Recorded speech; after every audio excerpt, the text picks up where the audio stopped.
Sometimes तो carbon dioxide का concentration बाहर है, कार्बन डाइऑक्साइड का कंसंट्रेशन बाहर है, तो बाहर से कार्बन डाइऑक्साइड ज्यादा अंदर आ सकती है, ऑक्सीजन का कंसंट्रेशन बाहर ज्यादा है, outside environment is the oxygen is the more in a concentrated form, then it can come in the cell, and if in any case carbon dioxide, this carbon dioxide can come out. So that this process takes place just because of the plasma membrane. Plasma membrane is porous, little porous, but it does not allow every material to come in and every material to go out. It does not allow every material to come in and to go out. It allows few materials that can come like carbon dioxide, oxygen.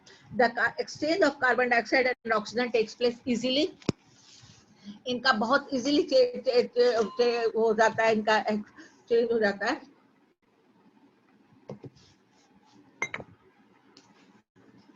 तो अब आप ये देखिए यहाँ पे बाहर की membrane, plasma membrane, it is composed of the lipid and protein, it is a porous, it protects the outer most covering to the cell. एक एक पॉइंट ध्यान से देखिए, outer most covering to the cell, it encloses, encloses का मतलब है इसके अंदर, it encloses cytoplasm.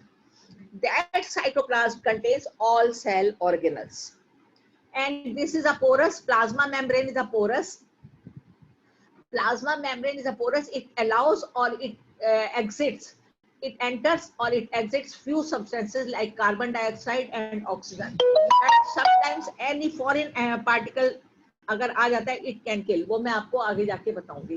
Plasma membrane जो है ये इस, और जो फॉर्मेशन ऑफ प्लाज्मा मेम्ब्रेन होती है, if it breaks up, then the lipid and protein, they are synthesized inside the cell and they manufacture the plasma membrane. This process is called cell biogenesis. Cell biogenesis. Cell biogenesis is the formation of the plasma membrane. Cell biogenesis कहलाते हैं. Cell biogenesis is the plasma of the membrane, formation of the plasma membrane. Now एक बात और आती है, दो point इसमें technical है. एक cell biogenesis, this is the formation of the plasma membrane. दूसरा है plasmolysis. The other term is the plasmolysis. Plasmolysis में क्या होता है, other term is the plasmolysis. Plasmolysis में क्या होता है, जब सेल वॉल का अंदर का सेल प्लाज्मा का पानी कम हो जाता है एकदम, या जो सेल वॉल है उसका पानी कम हो गया, सेल के अंदर वाटर कम है, in different circumstances may some in animal cell, in plant cell, both cell, this reaction is, this process takes place. तो वो प्लाज्मोलिसिस हो जाता है, सेल वॉल श्रिंक हो जाती है या प्लाज्मा मेम्ब्रेन श्रिंक हो जाती है. इसके साथ क्या होता है कि जो इसके इंटरनल ऑर्गेनल्स होते हैं, इसके अंदर जो साइटोप्लाज्म होता है, दे ऑल बिकम श्रिंक और वो एक जगह पे इकट्ठे हो जाते हैं. This is called plasmolysis. This is very commonly called plasmolysis when the water shortage. एक क्वेश्चन आता है, why plasmolysis takes place? Due to the shortage of the water inside the cell or the shortage of the water in outside the environment. अगर बाहर के environment में भी हो, अब अगर एनिमल पानी कम लेता है, अगर हम लोग भी पानी कम लेंगे, as required about my body की requirement से कम लेंगे, तो हमारे अंदर भी ये process हो जाती है. So this is called plasmolysis. Again plasma membrane का फंक्शन पूछ सकते हैं. प्लाज्मा मेम्ब्रेन कैसे बनती है, वो प्रोसेस क्या है, और इसके बाद प्लाज्मा मेम्ब्रेन का बहुत इंपॉर्टेंट फंक्शन है. Plasma membrane protects the cell organelles, it encloses the cytoplasm and all cell organelles are found inside the cytoplasm. Second point, the plasma membrane is composed of the lipid and protein and it is a porous. इसमें छोटे छोटे छेद होते हैं. It is a porous, it allows some substance to come in and some substance to get out. जैसे oxygen, it allows oxygen to come inside the cell, it allows the carbon dioxide to exit from the cell. तो इसलिए plasma membrane is a very very important part. जैसे outer most covering होती है, वो plasma membrane ये काम करती है. अब इसके बाद प्लाज्मा, पहले हम एनिमल सेल पढ़ेंगे. प्लांट सेल में प्लाज्मा मेम्ब्रेन के बाद एक और लेयर होती है, उसको कहते हैं सेल वॉल. सो कभी बहुत टाइम पे डायग्राम दिया जाता है, draw the diagram of plant cell. तो ये देखने के लिए ड्रॉ किया जाता है कि तुमको मालूम है कि नहीं प्लांट सेल के बाद सेल वॉल होती है. Cell wall is composed of a plant protein that is called cellulose. Cell wall जिसकी बनती है वो प्लांट प्रोटीन होता है, उसको सेलुलोज कहते हैं। और जो प्लाज्मा मेम्ब्रेन होती है that is composed of the lipid and protein. Cell wall का भी बहुत इंपॉर्टेंट रोल है, क्योंकि वेदर को बहुत प्लांट को वेदर को फेस करना पड़ता है। प्लांट ऐसा नहीं है कि वो हम लोग तो अपने आप अंदर आ जाते हैं। तो cell wall outside the plasma membrane, the plant cell wall is mainly composed of the cellulose. Cellulose is a complex substance that provide structural strength to the plant. Cell wall बहुत रिजिड होती है और वो cell wall उसको structural strength देती है। और उसके ये देखिए, ये मैंने बनाई है सेल वॉल, ये बाहर वाली सेल वॉल बनी है। ये 2 लेयर बनाई है ना, एक प्लाज्मा मेम्ब्रेन है, एक सेल वॉल है। Keep it in your mind, ये लिखा हुआ है सेल वॉल, एक प्लाज्मा मेम्ब्रेन है और एक सेल वॉल है। बाकी प्लांट सेल और एनिमल सेल में डिफरेंस भी है, वो आपको धीरे धीरे बताऊंगी।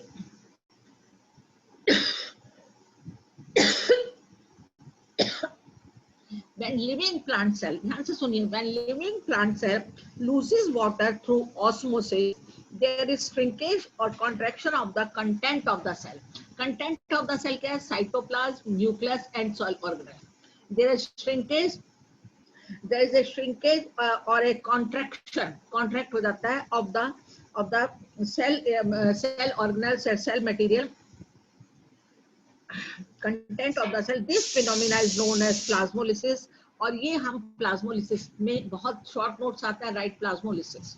उसके बाद हम आगे आते हैं, cell wall permits the cell of plants, fungi and bacteria to withstand very dilute hypotonic external media without bursting. Very dilute, तो सेल वॉल जो होती है ये सेल को बहुत अलाउ करती है, बहुत प्रोटेक्ट। दूसरा फंक्शन सेल वॉल का सुनिए, पहला तो मैंने आपको बता दिया, दूसरा फंक्शन इसका ये है कि ये डाइल्यूट मीडियम में भी सेल को, जैसे बैक्टीरिया की सेल वॉल होगी, बैक्टीरिया की सेल वॉल है या फंगाई की सेल वॉल है, उसको एक डिफरेंट सर्कमस्टांसेस में सरवाइव करने की पावर देती है। उसको डिफरेंट सर्कमस्टांसेस में, जैसे उसको हाइपोटोनिकल एक्सटर्नल मीडिया हो, उसमें भी वो उसको सरवाइव करने की देती है, क्योंकि उसमें बाहर के मीडिया में हाइपोटोनिकल है, उसको इतना ऑक्सीजन नहीं मिल रहा। But cell wall protect this under prokaryotes, जो अंडर डेवलप प्लांट्स होते हैं उनको प्रोक्राइट्स कहते हैं, उसको सरवाइव करने के लिए। और कभी कभी क्या होती है, the cell swells building up the pressure against the cell wall, the wall exerts an equal pressure against the swollen cell. Because of their walls, such cell can withstand with much greater changes in the surrounding. अब क्या हुआ, दूसरी point ध्यान से सुनिए, जो cell wall है इसने अपने अंदर वाटर भर गया, पानी भर गया, स्वेल हो गया, तो ये सेल वॉल के ऊपर एक प्रेशर डालता है। तो cell wall is so much powerful, ये उतना ही प्रेशर सेल के ऊपर डालती है।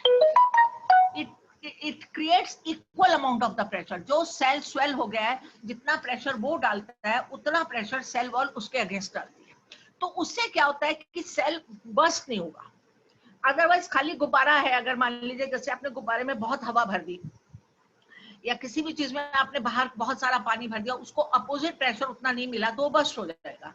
मगर यहाँ पर क्या, अगर सेल वॉल में पानी भर गया, ये बहुत इंपॉर्टेंट फंक्शन है सेल का, learn it properly. Cell wall अगर स्वेल्स अप हो गई तो it creates pressure on the cell wall. अगर सेल वॉल में अपना प्रेशर नहीं होगा, अपनी पावर नहीं होगी, तो वो इस प्रेशर से the cell will burst out. But now what happens, cell wall creates equal amount of the pressure on the cell. तो अब क्या हुआ कि ये प्रेशर आया सेल से और ये प्रेशर आया सेल वॉल से, ये दोनों इक्वल अमाउंट के हैं, तो दोनों का प्रेशर नील हो जाता है और सेल जो है वो सरवाइव करता रहता है। So these are the very important function of the, these are the two important function of the cell wall. बहुत important function है कि सेल को प्रोटेक्ट करके रखता है। और इसके बाद हम आते हैं, प्लाज्मा मेम्ब्रेन पढ़ा, सेल वॉल पढ़ा। प्लाज्मा मेम्ब्रेन के through osmosis also takes place, वो हम जब ऑस्मोसिस पढ़ाएंगे तब बताएंगे। That osmosis process is not related with the structure of the cell, that is a function of the cell. अब इसके बाद सेंटर में, what you find in the centre of the cell, tell me. देखिए, in the animal cell it is found in the centre, what is this? Nucleus. Yes, very good. And plant cell में nuclear किनारे पे होता है, ये मैं आपको बताऊंगी। It is at the periphery. Nuclear के ऊपर एक मेम्ब्रेन होती है, what is that membrane? What is that membrane? It's covered with a membrane. Nuclear membrane. Nuclear membrane. Nuclear membrane. अब न्यूक्लियस के ऊपर उसको प्रोटेक्ट करने के लिए, उसके फंक्शन को एक्टिव करने के लिए एक मेम्ब्रेन होती है, दैट इज कॉल्ड, बोलो, that is called Nuclear membrane.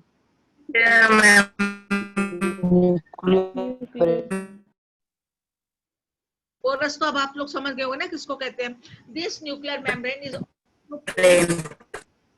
छोटे छेद होते हैं जो न्यूक्लियस के वेस्ट मटेरियल को बाहर आने देते हैं और अंदर से बाहर से अंदर आते हैं. जैसे एनर्जी चाहिए, हर चीज को एनर्जी चाहिए, हमें भी, मुझे भी. अब मैं बोल रही हूँ तो मुझे भी एनर्जी चाहिए ना काम करने. तो nucleus of the cell also needs energy. तो in this energy take out, take in, oxygen take out, take in, nuclear membrane helps and it protects the nucleus. क्योंकि साइटोप्लाज्म है सेंटर में, तो उसकी बाहर एक कवरिंग होगी तो ये बचा रहेगा. तो it protects the nucleus also. आप देखो प्लांट सेल में जो है वो न्यूक्लियस किनारे पे चला गया है और यहाँ पर एक सेंटर में चला गया है. According to that chemical composition, different region of cell get coloured differently. Some regions appear darker than other regions. Apart from the iodine solution, we could see use saffron solution और methyl group. Iodine solution में हमें पता चल जाता है कहाँ वो बन रहा है, कहाँ नहीं. अब न्यूक्लियस में क्या चीज पाई जाती है, मेन चीज क्या पाई जाती है न्यूक्लियस में? क्रोमोसोम. Very good. क्रोमोसोम जो यूक्रोइड्स के क्रोमोसोम होते हैं, जो हम लोग हैं, हमारे क्रोमोसोम पेयर्स में होते हैं, जोड़ियों में होते हैं. और जो थ्रेड लाइक स्ट्रक्चर होता है क्रोमोसोम. और एक ये बात सुन लीजिए, कभी कभी आता है ये क्रोमोसोम है, एक ये और एक ये है, तो यहाँ पर एक चीज पाई जाती है, उसको सेंट्रियोल कहते हैं. सेंट्रियोल. दो क्रोमोसोम्स आपस में जिस पॉइंट पे मिलते हैं या जिस जगह मिलते हैं उस जगह एक ये सेंट्रियोल, ये पेयर बन गया ना, जैसे रिबन बन रहा हो, ये सेंट्रियोल. ये डिफरेंट उसमें बनते हैं, तो इस पॉइंट को सेंट्रियोल कहते हैं. ये keep it in your mind. I think it is given your book. Find out where it is given in your book. Find out. Book में डायग्राम में दिया हुआ है.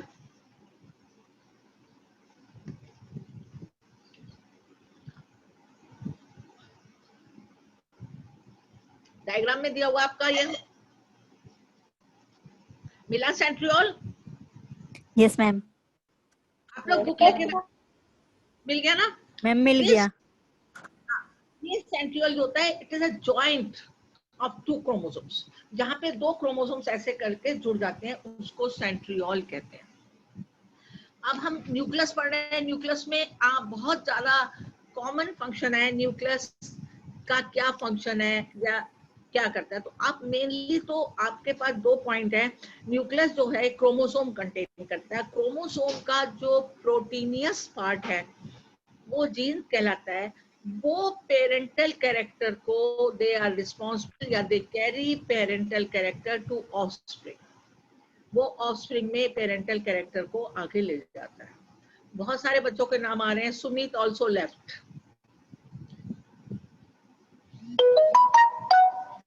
The nuclear membrane has pores which allow the transfer of material from inside the nucleus to its outside, that is to cytoplasm, which we will cytoplasm में आ जाता है.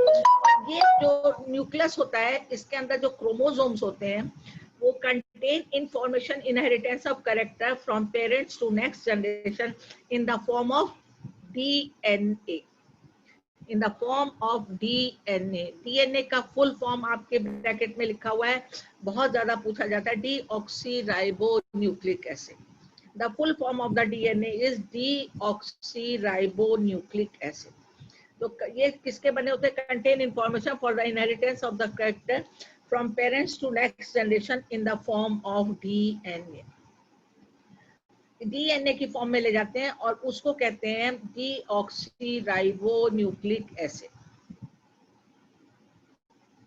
Chromosomes are composed of DNA and protein.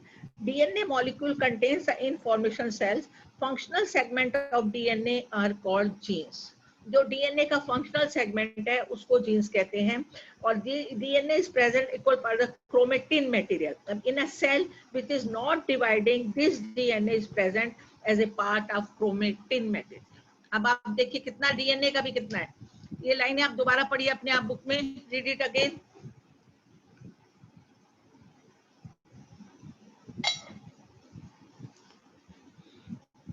ध्यान से देखिए, chromosomes are composed of the DNA and protein. DNA molecule contain the information necessary for the constructing and organizing cell. Functional segment of DNA are called genes. In cell which is not dividing, the DNA is present as a part of chromatin material. हर cell तो हर समय नहीं divide होगा ना, तो जो cell नहीं डिवाइड हो रहा है उसका डीएनए उसका बना हुआ क्रोमेटिन का। Chromatin material is visible as entangled mass of thread-like structure when cell is about to divide. जब वो सेल डिवाइड होने वाले होते हैं, then chromosomes can be seen. The nucleus plays a central role in cellular reproduction. एक तो इसका था controls the activity of all other cell organelles, दूसरा था ये इसमें क्रोमोसोम्स होते हैं, ये पेरेंटल कैरेक्टर को आगे ले जाते हैं, तीसरा और भी बहुत इंपॉर्टेंट रोल है सेल डिवीजन में, it plays very very important. अगर न्यूक्लियस का रोल नहीं होगा तो cell division will not take place. जब any cell divides into two cell, तो जो न्यूक्लियस है it divides itself and each part carries equal amount of its content to the other cell also. नहीं है कि न्यूक्लियस ने अगर आपका डिवाइड करा तो कहीं खाली क्रोमोसोम चले गए, कहीं न्यूक्लियोप्लास्ट में लगा। Each part carries the equal amount of nucleus content to both the cells. अब आप देखिए आपकी बुक में भी लिखा हुआ है always remain in touch of your book. अभी मैंने बोला आपने सुन के छोड़ दिया, इसको ध्यान दीजिए। The nucleus plays central role in cellular reproduction, the process of which single cell divides and form two new cells. It also plays a crucial part along with the environment in the determining the way the cell will develop and what form it will exhibit at the maintaining maturity by directing the chemical activities of the cell. फिर वो chemical activities को nucleus direct करता है। जैसे मैंने पहले बताया था कि nucleus control the activity of the all cell organelles. यहाँ पे इस लाइन का मतलब है न्यूक्लियस जो है वो डायरेक्ट करता है। जैसे न्यूक्लियस को पता है कि अब सेल डिवाइड हुआ है, न्यू सेल जो बना है, it needs lots of energy, तो it direct mitochondria, it stimulate mitochondria to provide the energy to the cell. It stimulates the ribosome to synthesize the protein. More protein is required. Now, new cell is formed. तो direct the chemical activities का मतलब ये है कि जिस cell के organelle से जो चीज हमको मिल रही है, न्यूक्लियस उसके लिए रिस्पॉन्सिबल होता है। इसलिए nucleus is a very important part, it plays very crucial role in cell division. जब टू डॉटर सेल्स बनती हैं, जब बनी है डॉटर सेल, तो उसकी अभी वो मैच्योर सेल नहीं हुआ है, उसके अंदर जो मैच्योरिटी का कारण आता है वो न्यूक्लियस की वजह से आता है। यहाँ पे आप ये लाइनों को ध्यान से पढ़िए, by directing the chemical activities of the cell. अब जो केमिकल एक्टिविटीज होती हैं डायरेक्ट सेल के अंदर, वो न्यूक्लियस डायरेक्ट करता है, nucleus is the director. In some organisms like bacteria, the nuclear region of the cell may be poorly defined due to the absence of the nuclear membrane. मैंने आपको पढ़ाया था prokaryote में जो न्यूक्लियस होता है उसकी न्यूक्लियर मेम्ब्रेन नहीं होती है, और न्यूक्लियस का जो मटेरियल होता है ऐसे ही गिरा होता है, जैसे आपने एक चम्मच जेली उठा के कहीं पटक दिया, तो वो क्या होता है, उसके ऊपर न्यूक्लियर मेम्ब्रेन तो है नहीं, एक चम्मच जेली आपने पटक दी, तो वो उसको न्यूक्लियोलस कहते हैं। That material is called nucleolus. और उसके अंडर प्रिमिटिव सेल्स जो एनिमल्स होते हैं, उनके न्यूक्लियस में क्रोमोसोम्स जो है पेयर्स में नहीं पाए जाते, सिंगल क्रोमोसोम पाया जाता है, they lack centrioles. Such an undefined nuclear region containing only nucleic acid is called a nucleoids. Such organism whose cell is nuclear membrane are called prokaryotes. मैं आपको प्रोकैरियोट एंड यूकैरियोट अकेले फिर से पढ़ाऊंगी। ये आपको एक डायग्राम दिया है प्रोकैरियोटिक सेल का, बहुत ध्यान से देखिए। इसमें न्यूक्लियोइड है, राइबोसोम है, प्लाज्मा मेम्ब्रेन है, सेल वॉल है। डायग्राम आता है, इसको इग्नोर मत करना। डायग्राम आता है, draw the diagram of prokaryotic cell. ये मैं आपको यूकैरियोट एंड प्रोकैरियोट पढ़ाऊंगी। पहले आप ये सेल वॉल पढ़ी हमने और प्लाज्मा मेम्ब्रेन पढ़ी, उसके बाद हमने न्यूक्लियस पढ़ा है। और मुझे लगता है आपके पास सब लिखे हुए भी हैं क्वेश्चन आंसर। अब सेल वॉल के अंदर या प्लाज्मा मेम्ब्रेन के अंदर क्या मटेरियल एनक्लोज है बताइए? What material is enclosed inside the plasma membrane? Tell मी।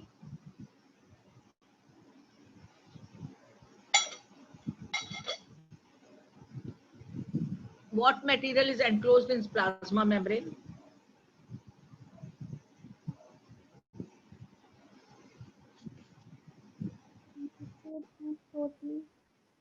बोलो, टेल मी। प्लाज्मा मेम्ब्रेन के अंदर क्या है? आपको सेल में देखो क्या दिख रहा है, आपको डायग्राम में देखो क्या दिख रहा है आपको? वो क्या पार्ट है जिसके अंदर सारे cell organelles are found? What is that part?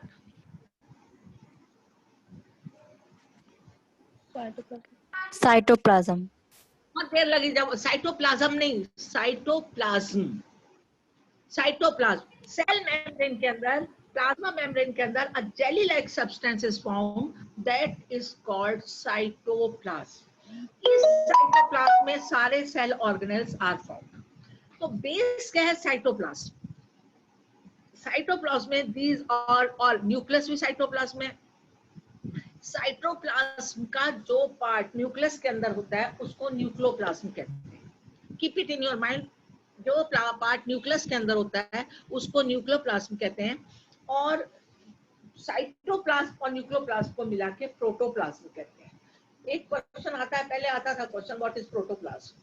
तो साइटोप्लाज्म का जो पार्ट न्यूक्लियस के अंदर है वो न्यूक्लियोप्लाज्म है, और साइटोप्लाज्म और न्यूक्लियोप्लाज्म को जब पूरे को मिला दिया तो दैट इज कॉल्ड प्रोटोप्लाज्म। तो अब आया आपका साइटोप्लाज्म। साइटोप्लाज्म क्या है? ये लाइव पार्ट है, ये सेल का बिल्कुल लाइव पार्ट है। इसके अंदर all cell organelles are found.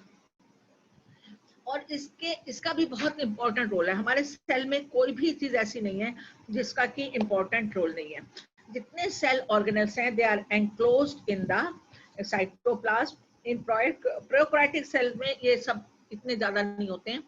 और जो हमारे सेल ऑर्गेनेल्स हैं उसमें कुछ के ऊपर डबल मेम्ब्रेन चढ़ी हुई है, कुछ के ऊपर सिंगल मेम्ब्रेन चढ़ी हुई है। मेम्ब्रेन सबके ऊपर है, सबके ऊपर एक एक मेम्ब्रेन चढ़ी हुई है, और किसी के ऊपर डबल है, वो आगे हम पढ़ेंगे तो बताएंगे डबल मेम्ब्रेन है या सिंगल मेम्ब्रेन है। और ऐसे ही साइटोप्लाज्म जो है ये प्रोटेक्ट करता है, एक तो अपने अंदर रखता है, दूसरा ये प्रोटेक्ट करता है। प्रोटेक्शन बहुत जरूरी है। सेल के माइटोकॉन्ड्रिया, राइबोसोम, जितने भी सेल ऑर्गेनेल्स हैं उनको ये प्रोटेक्ट करता है कि एक दूसरे से क्लैश ना हो जाए, एक दूसरे से कोलिजन ना हो जाए, इनका कुछ ऐसा ना हो जाए। तो बीच में साइटोप्लाज्म आता है और उन लोगों को प्रोटेक्ट करके रखता है। और अदर यूकैरियोट एंड प्रोकैरियोट में बताया कि सेल ऑर्गेनेल्स इतने डेवलप नहीं होते, यूकैरियोट में बहुत डेवलप होते हैं। The signification of membrane can be illustrated with the example of virus. Virus lack any membrane and hence do not show characteristics. अब जैसे हमारे पास तो इतने सारे सेल मेम्ब्रेन, प्लाज्मा मेम्ब्रेन है, साइटोप्लाज्म है, वायरस में सब कुछ नहीं होता। इसलिए वायरस के ऊपर कोई दवाई भी नहीं असर करती है। अब इतना तुम्हारा ये फैला हुआ कोरोना का वायरस, इसके ऊपर दवाई भी आसानी से नहीं असर करती क्योंकि इसका अपना कोई पैथोलॉजिकल सिस्टम नहीं है। It's a dead agent. Virus is a dead agent. ये बहुत शॉर्ट नोट्स में पूछते हैं। Virus is a dead agent. It starts it's life inside the host. ये जब किसी भी होस्ट के अंदर चला जाता है, किसी के अंदर नाक के थ्रू चला जाता है या किसी के अंदर मुंह के थ्रू चला जाता है, फिर ये अंदर जाके होस्ट के अंदर जाके जिंदा हो जाता है। लेकिन इसको किल करना बहुत मुश्किल होता है क्योंकि इसका अपना पैथोलॉजिकल सिस्टम नहीं है, इसका अपना डाइजेस्टिव सिस्टम नहीं है। अगर हमने कोई दवाई दी मान लीजिए और बैक्टीरिया के अंदर वो दवाई चली गई, बैक्टीरिया मर गया, लेकिन ये इसके अंदर तो जाती नहीं दवाई, ये अंदर जाके रेप्लिकेट होता रहता है, डुप्लीकेट बनाता रहता है अपना। तो इसका पैथोलॉजिकल सिस्टम ना होने से इट क्रिएट्स प्रॉब्लम। तो इसके ऊपर कोई मेम्ब्रेन नहीं है, सेल मेम्ब्रेन नहीं है। इसको आप बहुत ध्यान से देखिए, ये आपकी बुक में बहुत क्लियर दिया हुआ है। मैं पढ़ के सुनाती हूँ आपको, देखिए। The significance of membrane cannot be illustrated with the example of virus. Virus lack any membrane and hence do not show characteristics of life. इसके ऊपर कोई मेम्ब्रेन नहीं है. Do not show the characteristic of life. इसको देख के virus air में घूम रहा है, लेकिन इसमें कोई लाइफ नहीं दिखती है, ये लाइफलेस लगता है हमको. Until they enter a living body. अब जब वो एंटर करते हैं लिविंग बॉडी में, मैंने कहा ना they start their life inside the host. अब ये इन्होंने लिविंग बॉडी कह दिया. And use its cell machinery to multiply. अब जब इसकी लाइफ नहीं है तो ये सेल के अंदर कैसे हमारी बॉडी में जाके मल्टीप्लाई करता है. उस समय ये बहुत चालाकी दिखा देता है. क्या करता है, जो सेल्स की मशीनरी है उसको ये यूज करता है मल्टीप्लाई करने. It uses the machinery of the cell to multiply. It's a dead agent. ये अपने लाइफ पे कोई कैरेक्टर नहीं दिखा रहा जो एयर में वायरस घूम रहा है. It's a completely dead agent. लेकिन it starts its life inside the living organism. अब ये कोरोना ही देख लीजिए. Corona is a very harmful for human being. इंसान को कष्ट दे रहा है, लेकिन एनिमल्स फ्री हैं. किसी एनिमल में नहीं जा रहा है. नेचर ने कितनी, एनिमल अपने आप को नहीं बचा सकता, उसको एयर में रहना है, तो नेचर ने कितनी अच्छी बात करी है कि वायरस जो है सिर्फ ह्यूमन बीइंग को कष्ट कर रहा है और उसको नहीं दे रहा. तो अब हमने ये 3 चीजें पढ़ी, cell wall, plasma membrane and cytoplasm. 3 चीजें आपने पढ़ ली हैं. इसमें कुछ भी शॉर्ट नोट्स में आ सकता है. अब आपको इन्होंने एक ये दिया है, फिल इन द गैप्स. ये जो गैप्स दिए हैं ये आपने भरने हैं. Prokaryotic cells and eukaryotic cell. Before filling the gaps I tell you कि प्रोकैरियोटिक गैप. शरद बहुत जल्दी आ गए. Thanks for joining the class. मैंने अभी पढ़ा, Sharad Thapa join the class. Thank you very much Sharad, you oblige me by attending the class. Prokaryote cells होते हैं, प्रिमिटिव सेल होते हैं, वो प्रिमिटिव एनिमल्स में पाए जाते हैं. They are not well developed. Eukaryote cells होते हैं, मल्टी सेलुलर होते हैं. प्रोकैरियोट ज्यादातर यूनिसेलुलर एनिमल जैसे बैक्टीरिया वगैरह जिनके पूरे डेवलपमेंट नहीं होता उनमें पाए जाते हैं. तो अब आपको दिया हुआ है फिल अप द गैप्स. पहला पॉइंट प्रोकैरियोटिक सेल का क्या, पढ़िए. इसका साइज क्या है, आप लोग पढ़िए. कौन पढ़ेगा size prokaryotic cell?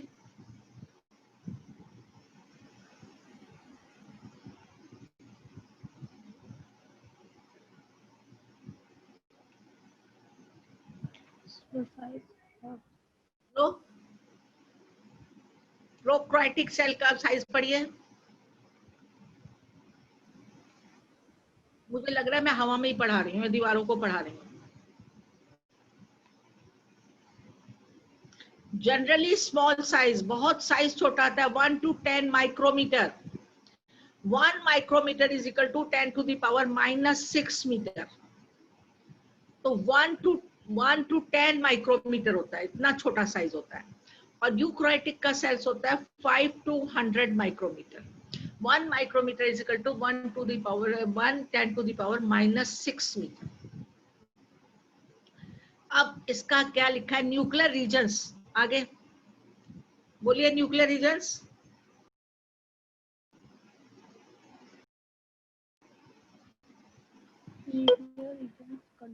Nuclear region,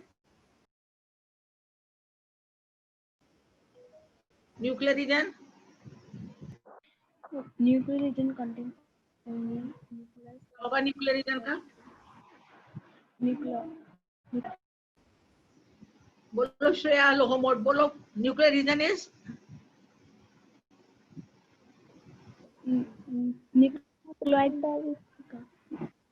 nuclear region is not well developed. Nuclear region is not well developed.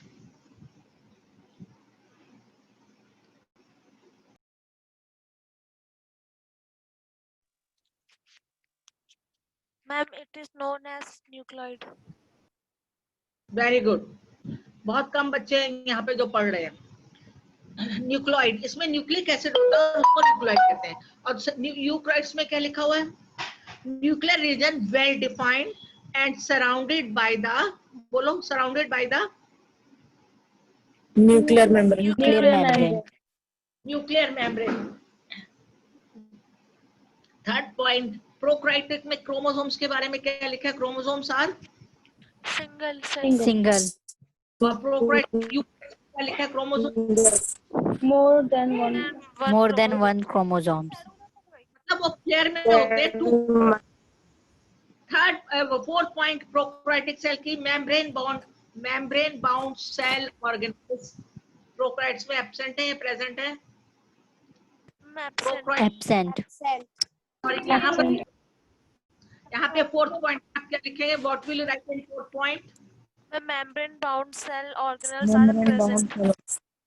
Now, any one of you start from the first point to last point. First point क्या है? What is the size of prokaryotic cell? 1 to 10. 1 to the 10 micrometer. 1 to 10 micrometer. What is the 1 micrometer? 10 to the minus 6 meter. And the size of what is the size? 5 to 100 micrometer. Now we come to the second point, nuclear region. बोलिए। Is not well developed. Is Well, Not well developed and known as nuclear. And that is उसको क्या कहते हैं? उसको क्या कहते nucleoid. हैं? नहीं, न्यूक्लॉइड नहीं कहते, न्यूक्लॉइड कहते हैं, न्यूक्लियोलस कहते हैं मेरे ख्याल से, न्यूक्लॉइड। हाँ। Next, nuclear region well defined and surrounded by the Nuclear membrane. Nuclear membrane. nuclear membrane. What about prokaryotic cell? Single. Single. Eukaryotic cell? More than one. More than one chromosome. Now prokaryotic cell, membrane bound cell organelles absent. उसमें नहीं होते membrane bound cell organelles. And इसमें क्या लिखेंगे आप? What will you write in the fourth? Membrane-bound cell organelles are present. Membrane bound cell organs present. Are present. अब आपको difference हो गया prokaryotic cell and eukaryotic cell. जो प्रिमिटिव सेल्स होते हैं वो डेवलप्ड एनिमल नहीं होते हैं, they are made of the, और जो फुल डेवलप्ड एनिमल्स होते हैं दे आर मेड अप